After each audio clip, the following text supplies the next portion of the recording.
Talk Show. It's the Daily Talk Show, episode 531. I can smell sugar.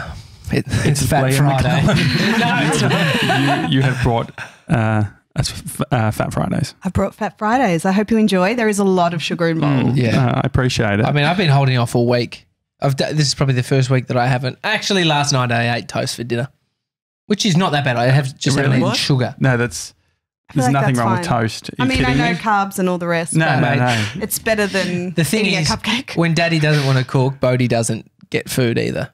Like he had a home cooked meal. That's fine. So he had toast, peanut butter and honey. Yeah. And Daddy and Mummy had the same. That's what they want, really. Yeah. Give the people what they want. Well, my son either wants like just yogurt, or he wants breakfast for every meal. yeah. nuggets? Yeah, Wheat Bix. No, Wheat Bix. he's not a big fan of nuggets.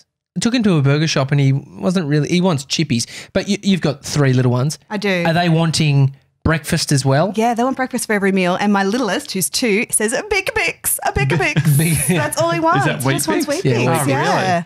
I mean, it's pretty. It makes life easy. It does. I try not to give him Wheat Bix for every meal, just for anyone who's listening. at Why? home. Well, think about the nutrient breakdown. It's just wheat. And that's not good. Well, he needs like a diverse. They all need a diverse I mean, it's palate. fun. I mean, you know, am I providing that all the time? I can't sure. necessarily say.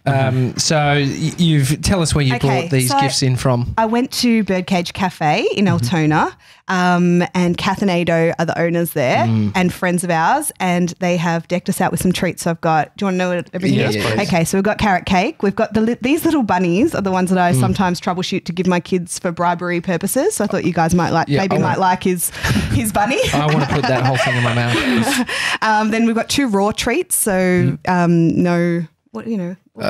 Someone really they're vegan. Who's vegan sure. basically. This one is some kind of passion fruit tart, and then we've got 2 donuts. One's blueberry and the other one I forgot. Yeah, custard. It looks like custard filled. Yes, And then you have 2 bowls. Well, I'm one a teacher. That says Clinkers and the other's M&Ms. I What's brought the deal? structured fun. Oh, I love structured. No, I actually really How fun appreciate is structured fun? No, I think this time it's always a crazy time of year trying to sort everything out for the new year. So I appreciate structure, so we don't really have to think. Okay, well, you're going to love this then. Okay, great. So one bowl is full of Clinkers, and so Clinkers, you ask it a question. You can do it 2 different ways. I looked online before I came here just to make sure. But one of the ways is that you ask it a question, you bite it, and then if there's a green, it's a yes. It's telling your future. Yes, no, or maybe. I like this. Perfect. So when I was in year 8, it was like, will this boy beat my husband? You know, some stupid thing. And then I would Now bite you're with it. Russ, like it all worked out. It all worked out. No, it's different guy. Remember those things that it look like a hand puppet. You make it out of paper and you write on the inside and go. Like a chatterbox or something. Yes. It's called? Yes. Chatterbox? Yeah, they're cool too. Yeah, I remember that shit. Yeah. That was a similar thing. It's like, am I going to... Yeah. And then the other bowl We is... could make all our business decisions based on this. I like that. Yeah, find that's out. the best way to use Clinkers. Yeah, perfect. How'd you go out of business with Clinkers? Yeah, exactly. Well, we can ask it. We'll find out, guys. Yes, will you go out of business? Will we make it through 10 Do years? it. But. Okay, hang on. Will we make it through? And so do I have to say, so green is yes? Yep. Pink is no, yellow is maybe. Yeah. And so the question is, will we make it through 10 years? Okay. Come on, Clinkers. Okay, so green yes, pink no, yellow maybe. Okay. What is It's it? a green. Hey! It's a yes. It's a yes. Oh my gosh. If that makes us so happy. Yeah. 97, so happy. Will Mr. 97 still be working with us in 1 year? Oh my Here we gosh. go. 1 year. Yellow. Yellow, it's a Maybe. Ooh, No, I like that. At least you have an option. Yeah. It's up to you. Now he's like, oh no, I might not have a job All next year. right, Leah, you've got to ask yourself a question. Can I ask, will I have a job next year? Green. Green. Green, yes. Is that what you want? I'm so happy You about want that. that? Yeah, it's really good. Could have gone Are either you way. employed right now? Well, I'm a teacher who's, So you're employed. well, no, I just quit and I'm okay. at home with my kids. But next year, I'd like to be doing something different. I'd like to be working as a producer or presenting. Amazing. So I mean, so you've got rid of the job, so now it's just finding. I think it's an easy Was one. it a And the hard- Clinker says yes. Was it a hard decision to make, leaving? Yes, it was, because I think it We could have takes... just asked the Clinker to be honest. it takes the time to build a career, I think, as you would both know. So, yes, it was a bit tricky. It's been nearly 10 years. But at the same time, it's a kind of a good time to pivot, I feel. Like so many people I know who've had families have sort of reassessed in that time. So I actually quite like a shifting career. You want to become a cop, you were saying, if everything goes pear-shaped? The only problem with it is I didn't pass year 11 because I didn't do year 11. But you need I'd need to sit some exam to get my pass or year 12 pass to then be able to even go for a position as a cop. Yeah. It'd be annoying. You'd need a bit of time on your hands. And then you have to move somewhere to do your, your rookie. Like, remember that girl I bumped into at the airport from Shepparton? This girl used to work in Shepparton, did you? Yeah, I used to. I was up there for a couple of years. Thanks for asking. I worked up there. No, but she did a placement. She's doing a placement now in like Pakenham or something. Yeah, Franger. So you'd have to move the family. To be in Frankston?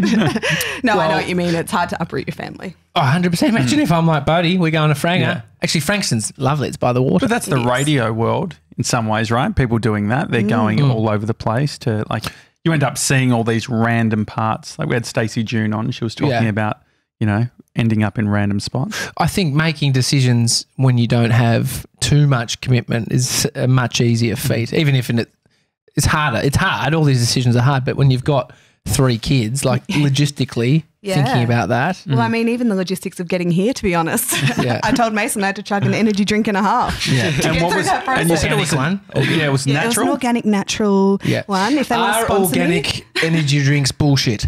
Yes, I know they are. Clinker, what do you Yellow, say? maybe. Hey! Yeah, I think it depends on the brand. Put my hopes on that. And so what's the M&M's game? Okay, so the M&M game is you pick one closing your eyes, so out of the bowl, and then whatever colour it is corresponds to a question that I have written on a Post-it note for you. Do you know the most traumatising thing that ever happened to me was I was at a party and they mixed M&M's and Skittles into the same bowl. Oh my goodness. It's monstrous. It's like you don't know what you're doing because the thing is that I always go handful, and so it's very disturbing when you get a Skittle and an M&M. It's the type of person that would do something like that. Was this How old was? Yeah. I know this was. I was 21. Okay. Yeah, so I was probably should old have. enough to maybe handle it, but no judgment. No judgment on that. Old enough to have a real opinion. When you're young, you just exactly. You just do whatever you want. Yeah, you eat Weet-Bix for breakfast, lunches. Yeah. All right, so I'm going in. Oh yeah, you try. Okay. Got one. It's brown. Is that brown? Okay. Tell us about your biggest fail moment. Biggest fail moment. Doesn't have to be the biggest. No, this is that's funny. Too intense. I was thinking about a good excuse to tell this story. I was thinking about personal fail. Not many people knew about it. It's when I shat myself. Do you want to know? Do you want to know this story? Wow, things have taken a real turn. So when I was 18, I'm sorry, podcasters. When I was 18, I was dating this girl, Rachel. I remember like early day relationships. How much are you really communicating? Mate, Josh, you've been with Bree for a long time, so it probably doesn't, very early in a relationship, how much are you talking and revealing things about yourselves and what's going on? Like sometimes you're just holding a bit more information. If this happened now to me with Amy, I'd tell her everything, right? So there's a big difference. I just wanted to set that scene. Sure. If you were dating in 2019, say like the whole Amy thing didn't happen, but you find Amy again, do you think that you would? In case Amy's watching. No, I didn't want to frame it as like if you got a divorce and was dating. I wanted to be like nothing, all that sort of thing. Yeah. To be respectful. I wouldn't go on Tinder. No. What I was going to ask is, do you think just volunteered that, but that wasn't no, would you be more open to all those things? To what you're talking about, like talking about bowel movements? Bowel movements. Yes, because the Clinkers said so. Would you though, do you think? I think I'm past a lot of the insecurities I had. Like, for instance, on the night that this happened, I had a big cold sore and I had to go to one of my best mates' 18th birthday, which was on a party boat. Oh, my gosh. So I'm feeling a bit insecure about my cold sore, had a complex about it, and I was going with this girlfriend of mine. And before the boat, because everyone was drinking prior to going on, I needed to take a piss. So I went behind these bushes and taking a piss, and I sneezed as I was pissing. Oh my God. And what happens is it's all a bit loose. Like you've already you've opened one door. Leah can't share this to her. You've opened one door and you're peeing, Yeah. which has just relaxed everything down there. And all of a sudden, I chat myself. Oh. And I'm thinking, Things escalated so quickly. And there. you weren't even on the boat at this point? wasn't even on the boat. What do What's I the do? cold that's sore good got? though, Well, I I mean, the feel. question is, what's the Pre-boat is cold good. sore got to do with anything?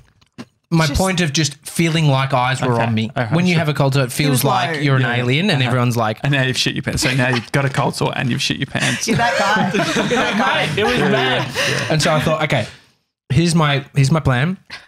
I can't tell I'll tell Amy now. I'll be like, babe, I've shat myself. What do I do? I'd get a second opinion. Oh my gosh. Yeah. So I went onto the boat. Fucking made a beeline for the boat. Went to the toilet. The toilet was situated across from the bar, within 1 meter. So it's a very tight boat. The door to the toilet had a little gap underneath it, right? And so I went into the toilet, tiny. It's like you're on a plane. There was a cabin hole open. That I looked out there just because I was curious, and it's just out to water right there. So it wasn't out to a deck or anything. I'm like, fuck. All right, I've got to. For some reason, I didn't think to take my underwear off and just do something with them, throw them out the window. So what How bad was it? it was pretty bad. Was it code brown? Mate, it was very Code brown M&M. It was code brown. And so what I ended up doing was just wiping whatever off to clean them, to think, okay, I'll layer it with toilet paper so I can pull my pants back up. It didn't smell that great in the You've bathroom. not gotten rid of the source of the smell. The sauce. Well, you're the sauce. I used a lot of toilet paper. Sauce holder. Yes. So here I am, cold sore, feeling anxious about it, stinking. How old were you here? 18, and I put toilet paper into the Could toilet. you imagine doing this, Mason? That's your age, yeah. I 19. pressed the button, and the toilet starts overflowing. So it is literally just filled and clogged, and the water's coming up. Water starts pouring out over the top of the bowl, going out under the door. And it was only a small bit of water at this moment. What do you do? What do you do at that point? Oh my gosh. You've already shat yourself, so you can't shit yourself I don't know again. if I would have gotten on the boat after I... Yeah, I wouldn't have got. I fucked up, Go boys for a swim, and girls. Go for a swim. Go for a swim. Mate, wash it off. Here's what I did. Roll my sleeve up, put my hand into the toilet bowl, my gosh. pulled out the toilet paper, and I was like, what do I do with this? I threw it out the porthole into the water, and the toilet thankfully went down. It was just a reaction. I was like, oh no. And then I'm left with, how's my hands? What happens to your confidence? What happens to your confidence? Oh, I'm flat as fuck. Do you reckon they know? I don't know, but if you've done something like that, even if sometimes you feel like your breath smells or whatever, and then you're not as confident in your talking. Or a little bit at the moment, I'm about to open the door to go out to face the crowd of people that I think are waiting for me, which that's how you think. You're like, everyone's going to be fucking looking at me. Although, in fairness, with how long it would have taken for this whole schmozzle to unfold, maybe there was a line at the toilet. No, it was pretty quick. I opened the door. forgotten that you were there. No one was there, but I think that's like a massive fail. Yeah. It's a massive fail because I probably could have fixed the problem by, in hindsight, like people have given me the advice, you should have just gone into the bushes, taken your underwear off and jumped on the boat. Yes. I've never ever, the closest thing I've been to not having undies on is like going from like my apartment to like the bin room to put the bins out. Like I don't like the idea of not wearing undies. You want support all the time. Absolutely. Yeah, fair enough. Yeah. But I get that. But I get that. But so that was a bit of a fail. Okay, can someone else take an M&M? Do you want to have a go, Leah? Here, you have an M. Okay. Close your eyes. Oh, sorry. Blue. All right. Blue is tell us about a time where you shit your pants. That's very specific. Tell us about a time you had to be brave. Oh, okay. I feel like Listening to that story. I feel like any of these things could have led to the pants. I think he wanted to tell us a story. It's had a story in mind. Tell us something about yesterday. I was thinking yesterday about this story. Okay. So Can I pick a different colour? no, you got to be brave. No, this is the whole point. When have you been brave? All right. Let's see. Okay, this is a bit heavy though. Is it all right? I want to keep fine. it light and bright. I mean, people, light and bright. I just did a shit me pants story, so I'd rather you go a bit more brave. I'm going to put this whole thing in my mouth. Just Go for it. Oh, great. Bunny. That's the bunny cupcake down. Yeah, there's three. One for Mason. Oh, great. Thank you. Go. Okay, so I've got 3 kids. When I had the first one, it was, birth was an unknown territory to me. And yeah, you just don't know what to expect. And I'm one of those people who's like, I don't know, do you call it tin ass? Where you're like, I'll be right, and it all works out for you in the end. Yeah, we've got a friend called Richard. Hi, Richard, if you're listening. And he's like tin ass because he doesn't necessarily prepare stuff, but it always works out. Tin, tin, T-I-N, tin ass. Yeah. Ass. Yeah. Tin ass. Anyway. Can you look up what it actually means? Does he mean tinnitus? You got tinnitus? No, that's different. I'm from the West, so maybe we have different. Is that as in really your ass is made of stuff. tin? Well, Mr. 97's got the explanation. Someone who achieves a feat of skill through nothing but luck. Yes. So that's why I was hoping to tin ass my birth. There's an example in the sentence. Yes. But anyway, things go this way, things go that way. Amazing. What a vivid picture I'm painting. But I think I had to be brave because at the end it sort of happened that I had to be taken away for extra surgery. Things had happened that weren't supposed to happen. And my husband was standing there with our little baby and I was going off on this, what do you call it? It's not a tray, but being pushed away. Trolley. I was being pushed away in a trolley. And medical bed. Yes. And when your body's in shock and it's just jittering on the table so much. I was jumping off the table with shock jitters. And I think in that moment, I remember just saying to myself, you have to be brave in this moment. You're going to be, that self-talk had to really kick in. You're going to be okay. Your baby's fine. You'll be fine. All those things. And you can't take anyone with you. You just have to go. This was the first child. And after that, I decided not to tin ass anymore. You went back for 2 more. I went for 2 more. But yeah, so I just remember in that moment being you can't be a sook. You can't be I want someone to be with me while I go to this surgery. I just couldn't do that. I had to be brave. So what was the learning? I don't know exactly what the learning was. Maybe that things can go a variety of ways and also maybe that because my husband hadn't really prepared either and just seeing him be scared in that moment was scary. Well, how do you prepare for that first I know, time. but I feel like YouTube is full of clips and maybe you should confront yourself with some of those videos. I don't know. I'm not It sure. feels like everyone who listens to our show is going to be listening because we've mentioned that we've already suggested that on the show this week with Stacey June. Oh, sorry, I should listen to that. No, watching YouTube videos of pregnancy, of birth. But hang on. How can you be prepared for seeing a doctor with a pair of scissors cut your wife's vagina? Yeah. That's what I saw. Yeah. How the fuck? It's a hard moment. Surreal fucking moment where I'm just looking. looking. It's hard when you're cut just as well. She will put that out there. She's up there just Oh man. Yeah. It's very confronting. You're brave. And it Women are brave. I guess you are shown your own resilience and resourcefulness in those moments that you can get through it. Do you need if they're going to do that cut, are they pain meds? Pain meds, okay. Yeah. Yes. Yeah. Does anyone with a natural birth get cut like that or no? I think they'd intervene. I think it'd be inhumane to be doing that without painkillers. Yeah. I think they do. They give you some kind of jab. But I think also at that point you're in so much adrenaline. Yeah, exactly. You can get away with it. They could cut anything off. Oh, no, sorry, Josh. If you've had an epidural, there's not much feeling at all down there. Yeah. Did you ever have an epidural? Yeah, I did for the first time. I've had an epidural. Have you? Yeah, for my back because I've got 2 herniated His vagina discs. wasn't cut though. No, exactly. No, but Poor Mason over there. There's so many tears in his eyes. 97's just let's do a question from Mr. 97. Okay. Oh yeah. Okay. I'll pick his thing and throw it at him. Okay. Isn't that nice for you, Mason? Catch. It was green. It was green. Tell us something about yesterday. What happened yesterday? It has to be something good interesting story. about yesterday. It can't just be had a smoothie. Oh well, no, I was doing this edit that I was really excited about at the start, and then I sort of spent an hour on it, and then I got to the end of it, and I was really really disappointed with it. It was. Are we allowed to know the edit? This is the video you're doing for Gemma's birthday. Yeah. And the thing is, he sent it to me. He said, "How can I fix this?" No, he's like, "How do you fix it?" I said, "No, you can post it." I said, "Just make it clear that you did it." Which is because that was my environment. That's the response that tipped me over as well. Oh, really? I said, "Put some music on it first." And then, the first thing that the first bit in the video was me talking about scrotums or whatever. And she's like, "Oh, I don't have one of those." I was just like, bury the lead. I mean, it doesn't for people with context, you're not really building the context. In video world, does music cover a multitude of sins? Oh, yeah. Yeah, you can. Yeah, I mean, it changes the tone. Yeah, definitely. So I've had some fun. It's fun to cut something really lighthearted to serious, cinematic music. Yes. It's fun. It changes the vibe of everything. But if you can do an edit that isn't reliant on music and then put it in, you can really enhance it. If you're just focusing on the best bits and it plays out. But in saying that, I've been so down. I've been so down on edits based on where they've been, and then I've shifted it and just moved a few things around, and it's great. Yeah. And so this is it's subjective.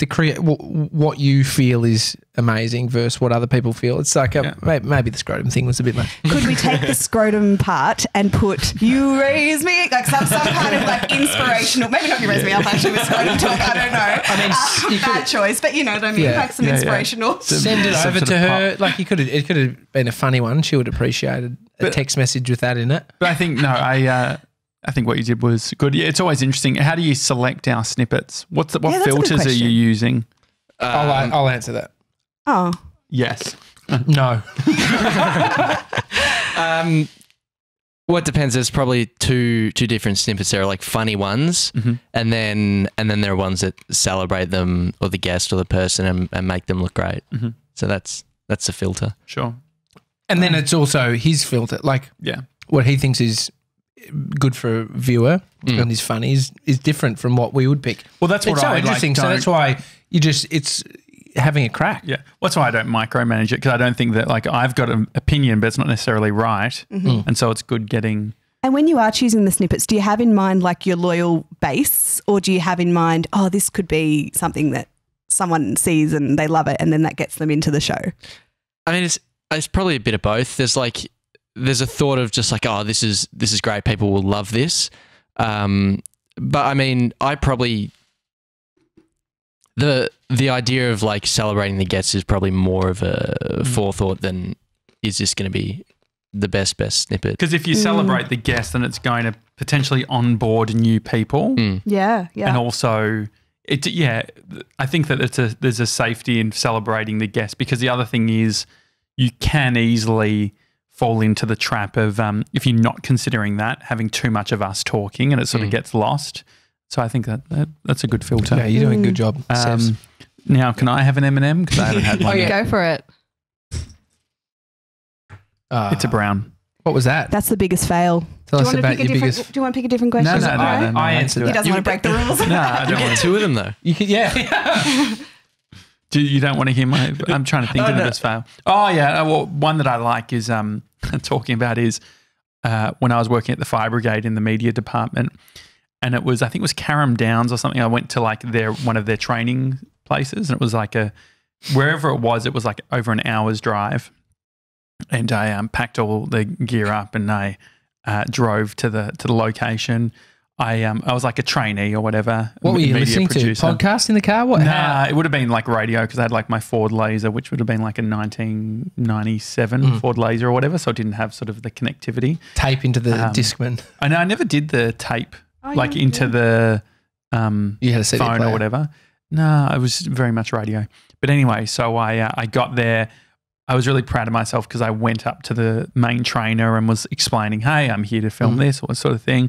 Really sort of briefed him in on like, this is how it's going to go. This is what I'm going to do. And so I said, now next I'm just going to go to the car and set up, and and then we can go. And I went and opened the camera bag, and I'd forgotten to put the camera in the bag. What's the panic? What was the feeling? I was like, oh no, it did feel light. It did feel light. The bag felt light when I picked it up. You thought that. And so I was like, I feel like that happens with laptops and stuff sometimes. You know, like your backpack, you grab it, and then it's like you have the moment of, did I put but you get used to whatever the weight of your bag is. It's not a mistake you make again after doing that. Yeah, and so that was a fact. And so I had to call. But the great thing was... Hang on, so what did you do? What did I do? Did you tell them? I told them. Oh, you told them, okay. I wasn't just going to be like, pretend like no camera. No, I 3 hours set up your drive back. Charades.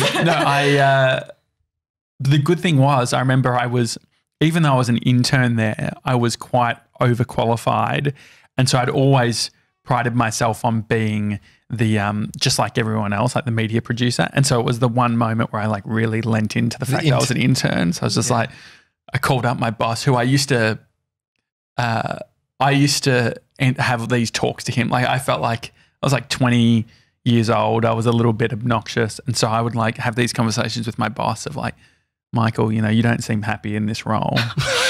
Why you know, if you are, you know, he would, my favorite thing about him was he'd print every email he'd ever get and he'd put them in folders. Absolute animal. Bless. Knocking down forests left, right, and centre. And so when I arrived in the department, he'd just received a 6-month audit of how the department was going, and it wasn't good. And so his days were spent going through this document with pen, doing rebuttals for the whole thing. And he was preparing this whole thing. And I remember saying, like, look, I think like your wife would support you if you like left the work. So anyway, I called. Was he indulging you? Yeah, or was I don't know. I don't know. I think, liked the friendship? Josh is good. He can find the emotional into somebody. And so I said, but then I called Michael. I'm like, mate, like I've made a big mistake here. I'm only an intern. It's a big learning. Classic intern. Yeah, exactly. I'm like, this is a learning. I mean, this is, I guess, this is what happens when you like intern wages. I was thinking like an intern. I've done an intern thing, and he was like, yeah, cool. And he was fine with it. Yeah. Because he was like stressing out about responding to the audit. And what I probably should have changed his name. But that's what did you need to shoot? So I ended up going back another day to film, and it was like, it's very cool. It's like 2 awesome projects I worked on at the MFB. One of them was the high angle rescue team training. So I filmed on the top of the Sofitel, them abseiling down or whatever, which is cool. Like on the top of the roof. That was fun. So you were on top of I was on the top of the roof filming. So that was cool. We also did. Don't mistake him with the guy who's actually going down the side of the building. Yeah, exactly. The fire person going down the side. I was like, guys, surely I need a harness. I'm like, you're fine. But the other one was DP World, which is like the big cranes and stuff for the shipping containers or whatever. Like over your way, they Bodie calls them giraffes. Like they look like huge giraffes over the West Gate. You know, your way. Well, I don't know everything that happens over the West Gate, but just open your eyes, look left or right. So when you look, they're like Melbourne and stuff. Seems easy enough. They look like in the distance these big giraffes. Oh, okay. And they pick up and they send down and pick up the big. Yeah, you will definitely will see. Yeah, but they so there was that. But then the training. When I went back, it was stressful because it was an old like sewage plant, and so they had gutted out these big concrete containers that housed shit in them, and they would run literal shit. Yeah, and they would do training stuff, and what they would do was I was filming, and they had hay in the middle of this big concrete dome.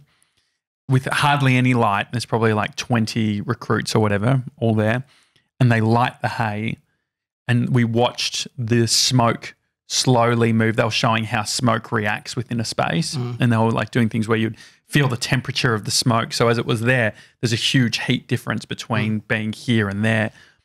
But the crazy bit was, as I'm filming this, I'm looking around and everyone's wearing a mask, but I wasn't wearing a mask. And so I was just like, should I be wearing a mask? Yeah. But I'm like, no one's saying anything. And so I was just like kept dipping down and down. And so there was a point where it's like I'm on the ground filming, and then I got out. But that was fun. Was that your last day? That was no. How did you quit that job? What was I always go out with a bang. Do you? Yeah. It's sort of a bit of a mantra. You know? And the MFB, they know how to water out a burnt bridge. But the way that I exited. Joke. Yeah, sorry. The way I exited was like, I got this great opportunity to be an assistant editor on a feature film, and it was I needed my annual leave.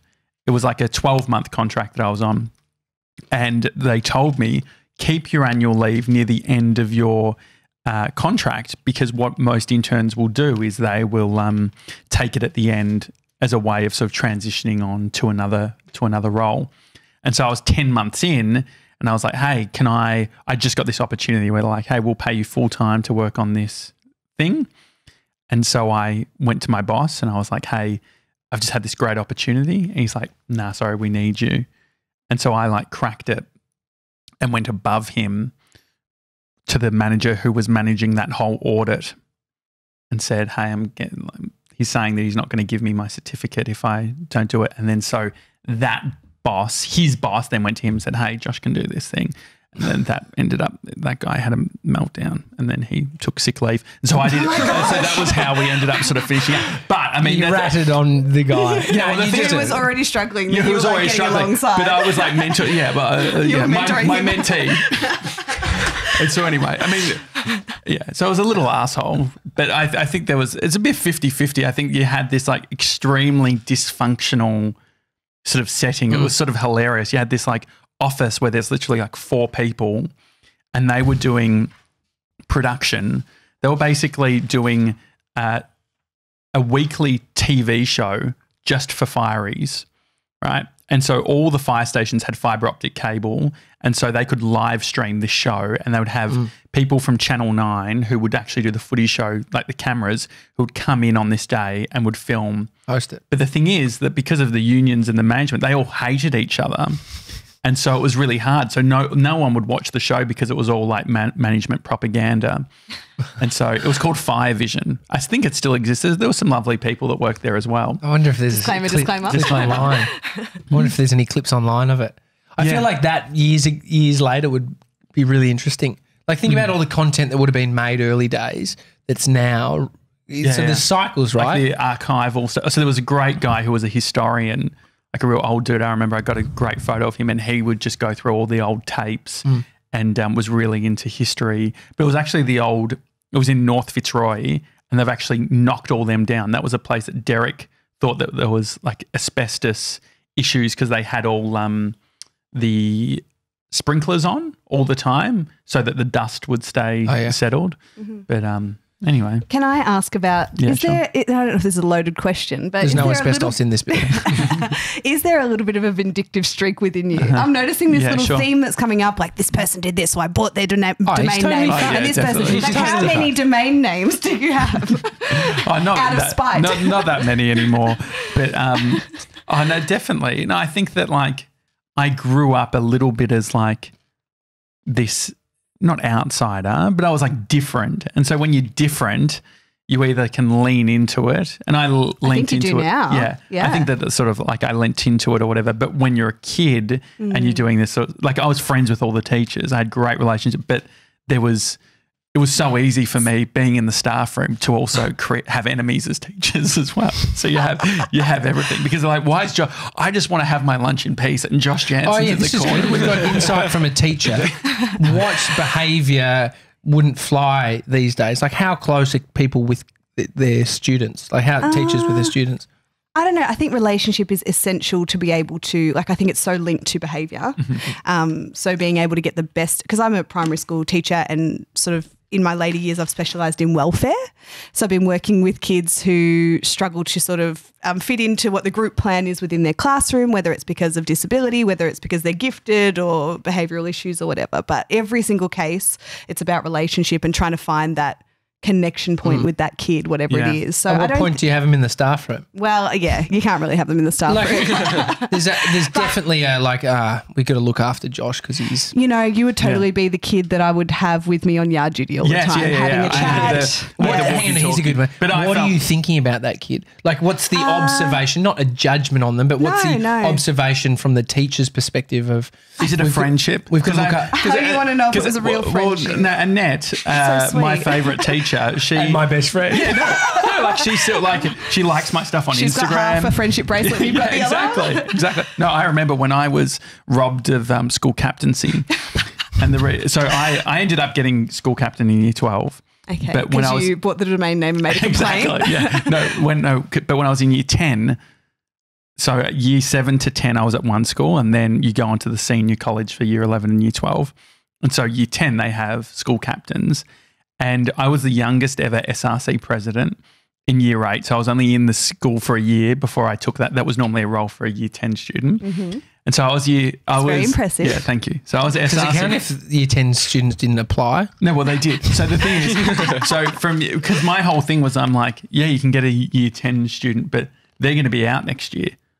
I can actually build this thing. Hashtag 10 years. Let's do 10 years of the show. Yeah. No, I think teachers would look at you and be really like find you endearing. Yeah. Yeah. Like you'd be the kid with the clipboard who's like telling them, oh, if you just look over there, Scott has been in the inappropriate area. I've taken the liberty of writing a note about that for you. But we're also adults are also human. Yeah. And they're like, this kid's fucked. No. But there's a bit, because the thing was that, but just to finish off the captaincy thing. And so in year 10, I applied for school captain. To be fair, I was also on the committee year 8 and year 9, helping to decide who was going to be school captain. As an SRC president, I was one of 6 votes to determine who was. I would have plastic pockets on every single person who would apply. And I would and there was one guy, I remember Ben Dwan, he loved doing quotes. And he was like, I was very impressed with just highlighting, just like, look, all the quotes that of famous people. He says if I'm school captain, I would do as, and then certain things. So anyway, in year 10, I applied and there was talk of no one else was applying. And the vice principal went to a student and said, why haven't you applied for school captaincy? And he said, Josh Janssen, we know that Josh Janssen's going to get it anyway. And she said, I think you should really apply. Now, she was on the committee. And sure enough, he got school captain. And it was... Did she ever be in her bonnet about you? Well, she was the one. It was one of those ones where it was an interesting relationship. She was my employer because I worked at the school as well in school holidays. Oh my gosh. But also, she was the one that gave me, I had a conversation in year 9 where I said I was doing a Channel 31 show that I was editing and I was doing 30 hours a week. And so every time I'd get home from school and the producer from Channel 31 would be sitting on my doorstep with tapes and I would go home and capture them and all that sort of thing. And I wasn't doing any homework. And she said, Josh, this is happening from all directions. All the teachers saying you're not doing your homework. And I said, look, Adele, I probably should mask names. No, that's good. It's all good. They sound like I haven't fake said her names. last name. Adele, I've got a full-time job outside of here. I'm working 30 hours a week. And she said, if you cut down, what would it take for you to cut down your hours? And I said, look, Adele, if I was to cut down my hours, I don't have a job anymore. It's either all or nothing. You know how this works, Adele. Yeah, exactly. Work with me here. Exactly. And she's like, what about you. 15 hours? I'm like, I don't think it's going to work. And I said, how about this? I said, with my SRC presidency and all that sort of thing, it's a lot of work. German is a complete waste of time for me. I've got no interest in working, living, or doing business with Germany. And he was talking in German at this point. Exactly. And we just had the blow up with the ex-Steiner school teacher who we zapped with a pen. And so we had a coordinator come in saying she could have died because we used one of those trick pens. Okay. And this is good context. Yeah, so there was a perfect storm. Exactly. So it was tension. And so I said, look, you take Lote off the plate. We free that up. I'll then quit this role, but then it gives me time to do admin amongst all those sort of things. So she agreed. So I have a feeling that by making that agreement and being a strong negotiator, there was 2 things that happened. I think that she didn't want me to be school captain, fine, whatever. But also... Yeah, because she knows the Führer that you are. But also the other bit was... You're more German than you think. I'm Dutch. Different. But the bit I think the main thing, and this is what Annette, my teacher/friend said, is, let's be honest, they know that whether you're vice captain or school captain, you can do all the work anyway. I said, Annette, you're fucking right. And so I did vice, and I held up the whole thing. I wrote all the things. I did it all. I was like, and then in year 12, I got school captain. And that's how losing is winning. Exactly. I think it's amazing how you've been a hustler from the start. Obviously, thank you. all of that has led you to this point, which is pretty cool. But also, I think you would have been a bloody annoying kid. Yeah, definitely. And I, there was also very, very quickly the one time where I filmed Variety Night and spent money on hiring 2 cameras and all that sort of thing. And I put them up. This is 2005. I put them up on YouTube. YouTube had only just started. And the principal had found out that I'd put them online. Did they know that you were filming? Obviously. Yeah, they knew they were filming, but they just never imagined that it could go online, right? And so I uploaded them all, and the principal was away on a conference, and the coordinator came in and said, Josh, you're going to have to take them down. I'm like, why? And they're like, you don't have permission. And so I contacted an organisation called Arts Law Australia, spoke to a lawyer, and they said, look, if you get release forms from all the kids, you'll be fine. And so I went and got release forms and got them, their parents and guardians, to sign it all, brought them back. On the Monday, the principal calls me and said, Josh, you haven't taken it down. It's getting serious now. And I said, Sue, I've been speaking to my lawyers. I handed over the release forms. I'm like, they're not going down. Is it still up? Yeah. I think I took some of them down just because they're not very on. Yeah, they're not on brand. But anyway. It's a real cartoon character. It's good fun. But it's like, it makes things. It's life. Yeah, it makes things fun. I think it is interesting. But I loved the teachers as well. There was heaps of teachers that even were if like. they didn't love you. Yeah, well, no, but the thing is, like I had really solid, great relationships. I think that also I probably played perfectly into the politics of the school because I had the teachers I liked and the teachers I didn't like. And it all sort of worked out quite well that the teachers that I liked didn't like those ones. So it was a perfect storm. If you're looking at them as games, you're playing the game of the teachers, which the game that you're actually in or are they playing my game? Yeah, they're probably sociopath. Yeah, maybe. But then the kids' game, like your peers' game, is hard. You know, did you have just pull back from that. Well, I was saying this the other day. I had friends based on I would do all the filming, and so the thing is, if you want to be in the video, you've got to be like at least nice to me. And so I'd go around so I was actually. At least is that the same? The whole school was being manipulated into it was a big something. Game. This is I think this is a really good opportunity for some kind of show, like a story, a narrative about this kid who controls the whole school. Like this, that is a good content idea. I was thinking that I think we had this idea about a year ago, TJ, that we go back to our old school. There's a bit of narcissism. For me, it'd just be for you because I don't have that. I don't know where I go to. Like you burn bridges when you're leaving the schools. Like there's nothing to you don't really have relationships. I wouldn't even know who to speak to. Yeah, it would be fun to get some of these teachers because I think about the amount of conversations that I had with these teachers, and I was even like, I get such a kick out of seeing the emails that I would send the teacher after finishing school, just like giving him updates, like on all the students as well. Being like, saw Tom, the other day at the shopping centre. Exactly what you would expect, that sort of deal. Are you a firstborn child? No, last. I'm the youngest. Of how many kids? 3. Oh, okay. Yeah. Yeah, okay. Because I was thinking this is classic firstborn behaviour, like that wanting to be sort of one of the adults, part of the group. Oh, no, I was so... Every single time we would have a family sort of event, Mum would always lecture me when we'd get in the car because I'd always hang with the adults. But then I would infuriate her even more because as we'd leave, I'd say, all right, I'm off to get lectured by Mum about how annoying I've been today.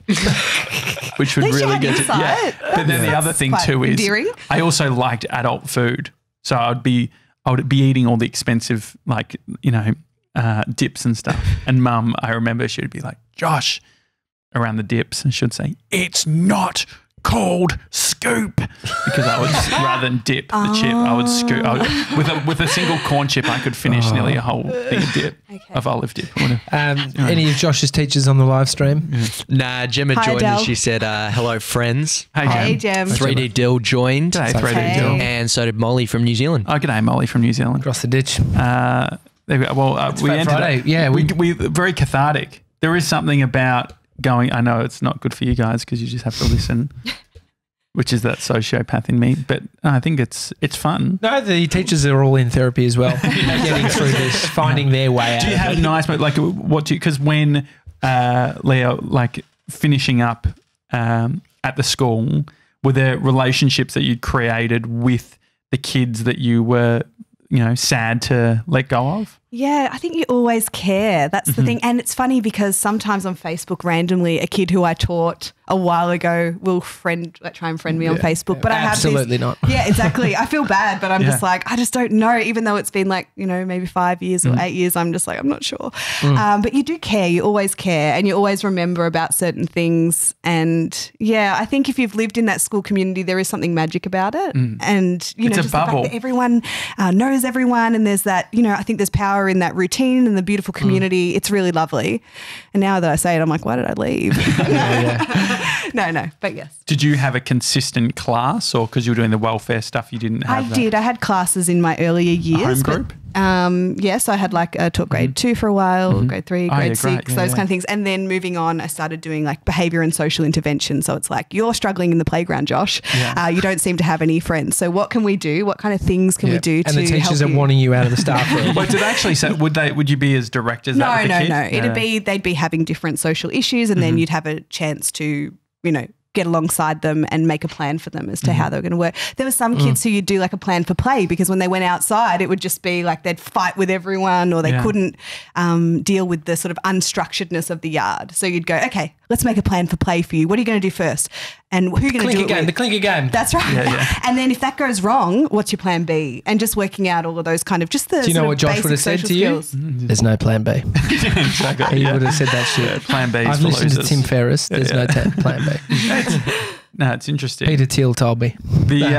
What's school canteens like in 2019? Well, one of the schools that I was working at, it was all parent generated. So there was parents who would be getting their, what do you call it, like Cert 3, Cert 4 in food prep, and they'd actually be cooking meals for lunchtime that the kids could. What sort? They had like a spag bowl, and they'd use the community garden that we had to make so there's what's a in lot it for of them? education. Are they making money? They're getting a qualification. The parents. Yeah, they get a qualification. It's about upskilling the community. Yeah. I mean, I love that idea. I get it, but like the new world we're in is pretty hard for a lot of people. So who the fuck has time to be a part of those canteens? Is it like a give back thing? There'd be grandparents who are doing it. There'd be parents whose kids are at school, and they're sort of like between 9 and 3.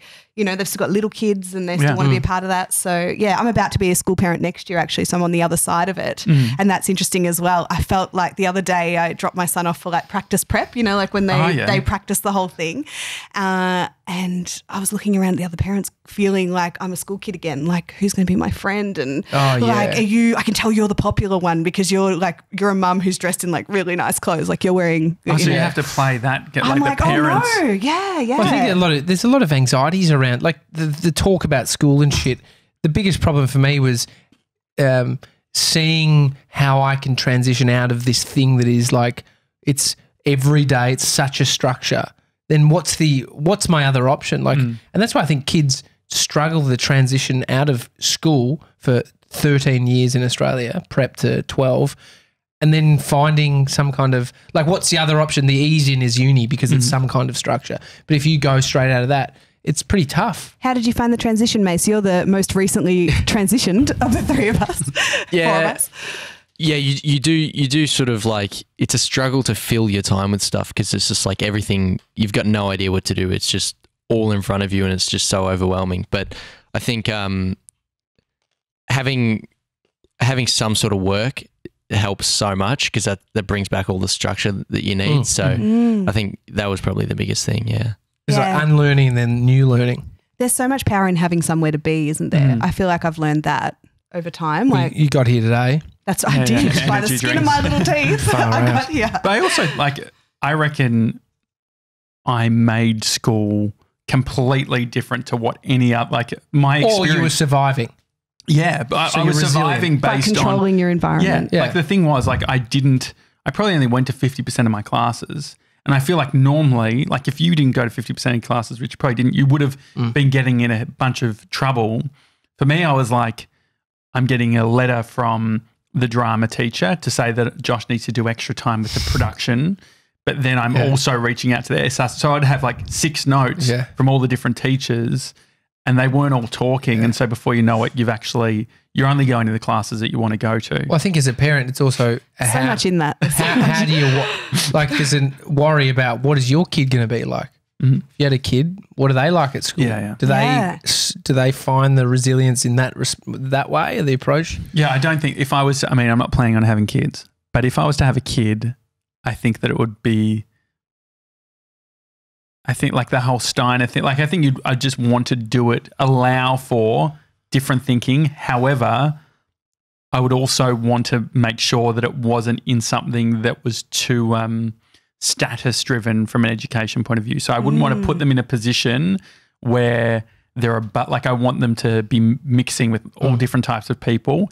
And I guess that the hard thing is, it seems unfortunately like there is a gap between quality, or not even quality of education. I think like if you want a standard education in the current system, that's fairly equal. But where it gets different is if I was to take a kid to a different type of school, I would say that you're getting a certain type of parent who's bringing their kids there, which sort of creates a different world. Yeah, there's so much to consider in all of that, isn't there?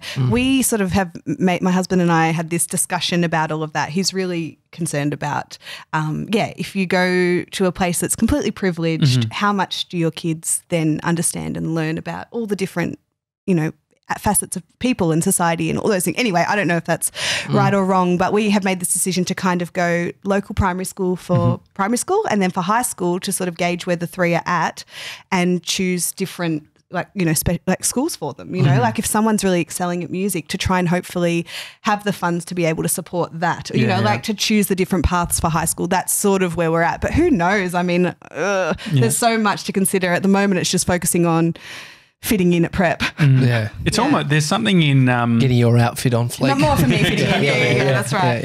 I think there's also something in having the ability to do extracurricular activities, like not being so stretched in regards to a family of spending so much money on school fees. Like what I was, to be honest, it gives me anxiety thinking about this shit. Like I'm not there yet, and it's like I can't even put myself in the place there. Like it gives me a bad feeling. But I guess the thing is, do you need cash to have a really great, fulfilling life? I don't think the answer is no. And so, like, the best thing I think my parents did for me while, like, I went to, a school that was considered like a low socioeconomic school or whatever, we had great facilities and things.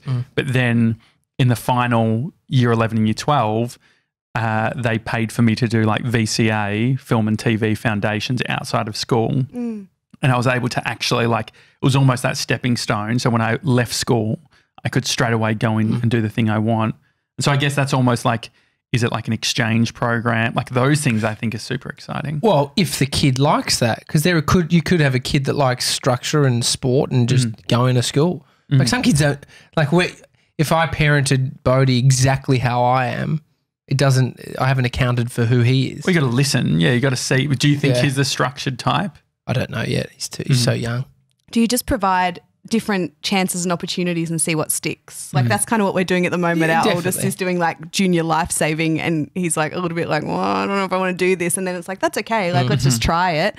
It's just a chance really to be a part of the community and learn about water, like those kind of things. But I'm not going to push it if he's like, this is ruining my life. Is there anything that you guys look at and say, I wish that I did this as a kid? I wish my parents had done, there was one thing. Yeah, I wish that they that I'd done like music, like keys and guitar, because I grew up sort of doing singing lessons, but I feel like, what is the point if you can't accompany yourself? So I definitely, and it's a good discipline thing as well, I think. I wish Mum and Dad invested in a holiday house. Because we would have been down there this weekend, boys. What about you, Josh?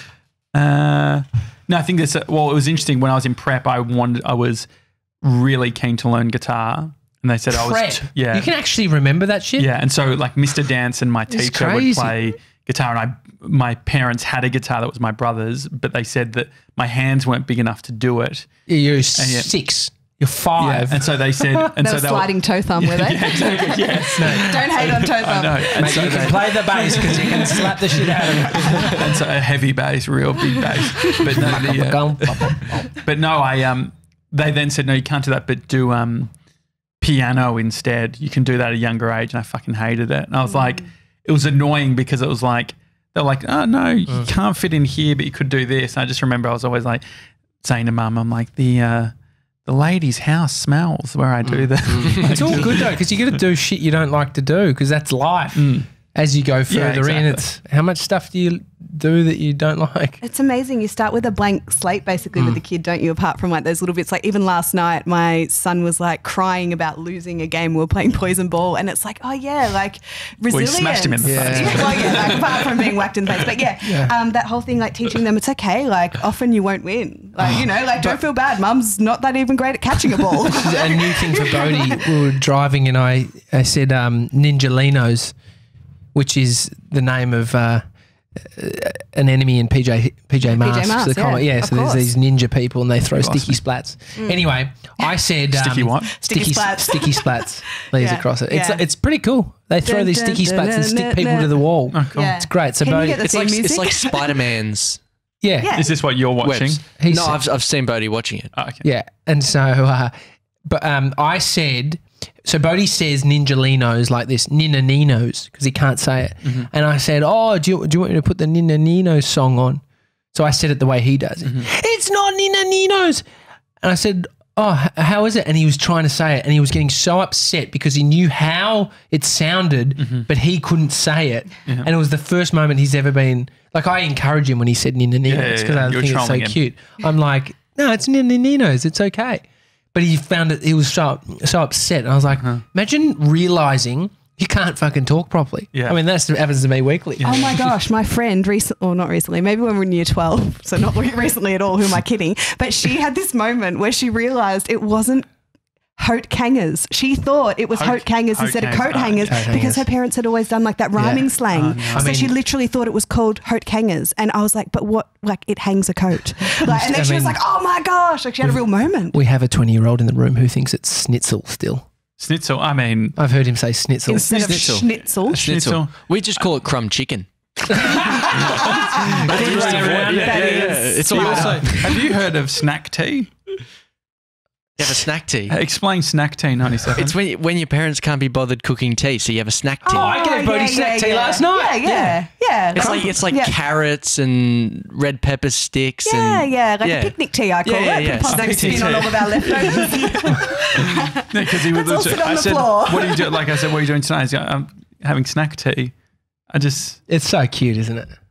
But you said it in a way as if I knew what it I've was. had a snack tea. Yeah, snack tea. It's all normal to him. Leah, nice. thank you so much for coming in. You're Thanks for off having now. me. You're going to busk now? Or I you're, am. I'm going to interview Harrison Craig, who was the second winner of The Voice, I think Voice second series. I had him on the show in Shepparton. Oh, there you go. you in Shepparton? I'm going to ask him about you. He wouldn't remember. If he remembers, I'll give him a prize. Well, Leah and I are emceeing an event for We Friend in are. Me. Yes. That's on the 14th of December. Yes. Free? And it's at 10 a.m. No. at Melbourne Museum, not free. This Gronk. Free for kids. Free for kids. $30 for adults. And you know what? I think because it's Black Friday, there's 10% actually, off. discount at the moment. So you Today. can get tickets. Yeah. But Harrison's going to be performing. So today he and I are going to make some promo videos and we're going to do a bit of busking. He's got the voice of an angel. He does. He's beautiful. So what songs are you going to do? Well, this is what I need. So anyone on the live stream, can you give me some Christmas Carol ideas? Because he has to change. I want to make him change the words to Christmas carols to be promotional songs. Oh, great. You know, so get your tickets. Oh, yeah, that kind of great. Oh, so thing. you're taking the tune. It's almost like take the tune, change it, yeah. write a script. It's like Spicks and Specs. You know how they have a passage in a book. Yes. They don't And do they that read the anymore, book do out. they? Spicks and Specs. Is it just all reruns No, I'm now? pretty sure. I don't know. Are they Yeah, I back? see it I on don't know. TV. I've seen it. It's at my parents' house. I see it going. But yeah, write a script and then get him to do it to That's Jingle right. Bells or Yeah. Okay, Jingle Bells is What another about one. the That's good. Papa Tum Tum? Yes. Get your Yeah. tickets at Ah, the... that's Yeah. You can do that. If friendinme.com. It would be good if it was a .com. Yeah, it'd be great if you Oh, guys were yeah. like Harrison Craig. And I know. sing. Sorry, guys. Sorry. It's your parents' fault for not It giving you is. singing If lessons. only. No, but Thanks, she did. guys. She had I did do singing. Oh, you some got it singing later? lessons. No, she had singing lessons, but terrible. no I did have some. instrument. I thought you I'm did so the piano. embarrassed. No, Josh did piano. Sorry, I got it fucked up. It's totally fine. You guys could do a duet. You sing, he plays piano, yeah. but he. I can't do. I could do chopsticks. Yeah, yeah. Are we doing costume changes? It would be great. I'm trying to work out what to wear. Like we need to work. So Leah You and I were can't talking. wear your Lululemon. Mate, Shorts? These No. shorts need to go. They do. Like if we're going to up But what if this showing game, your if we're leg going to sells the event? Yeah. if we're going to up our vision, Your legs would for sell the this show event as well. and the longevity of this What show. do you think? Like, they're comfortable. I think it's good for my back. What? Your pants have nothing to do with your back. They do. How If do you wear shorts- skinny jeans, okay. you actually Don't fucking wear you're- skinny jeans. You're pulling your whole body But down. you can't say it's either short shorts or nothing. Well, so I'm trying to work out what the in between is. Yeah. Okay. These Jeans. These aren't skinny. They No, seem these pretty are- skinny. Yeah, we they're do- just tight, but they're not. They're like They they're feel stretchy. comfy. So comfy. We I could came do- from looking like this every single day, being a You're pointing personal to, you're trainer. pointing to me Yeah. here. You don't have an excuse. You're not a PT. You're not but working things- in the fitness I'm industry. eccentric. No, I get it. No, I would definitely.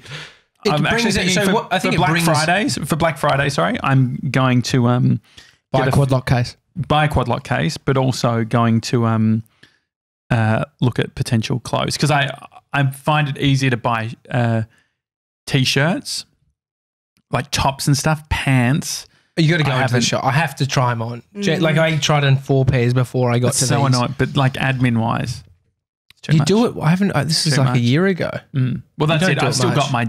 I've got one pair of jeans. You've just given up. Yeah. Well, they're in my bag. I always have them in my bag just in case that like. I know the president from the US can actually not even. I don't know if someone important comes. I'm not saying you're not important. Yeah, Leah, thanks, Josh. Thanks a lot. But I'm guessing someone would care. Who would care? What would if a corporate? Just a business meeting. We got something at 4 p.m. today. Got a person coming in. I was still going to wear. Put them on. Don't be a Gronk. Like it's just a personal. Can you pretend that you're going to be active? Like, I feel like that helps me on days where I'm wearing activewear. I'm like, I just got to, but I don't necessarily do it. Yeah, sure. Are you wearing activewear going to the school? Or what was your outfit? Okay. For practice prep, I really made sure I wore like a nice dress with a belt and like straighten my hair because I wanted them to think I'm a responsible parent. How much like PE Nation and stuff, like what were people wearing? I noticed there was a few ladies who had full makeup and like jagged clothes on. Jagged. So they had, like their really nice activewear. And I was like, I'm not going to get in that group. How do I get in that group? Okay, well, activewear. Buy Jagged. Yeah. It's probably Black Friday. Just doing squats out the front. That's right, guys. I squat all the time. It sounds very stressful. Yeah. Well, thank you, Lee, for bringing in some Now we can actually smash that. We haven't even smashed the treats. No, we're going to do it off the show. We've been having structured fun. It's been amazing. That's the name of the episode, Structured Fun. If you're a business and want video production, reach us at hi@thedailytalkshow.com. We're trying to like tell people what we do now. Yeah, we're working with your husband on a video production. A testimonial. What is he saying so far? So far, he is loving it. Okay, great. He feels a bit nervous on camera. That's fine. But I think you guys are putting him at ease. That's good. That's what we want. Daily Talk Show. See you tomorrow, guys, for Weekend Banter. See you guys. Bye.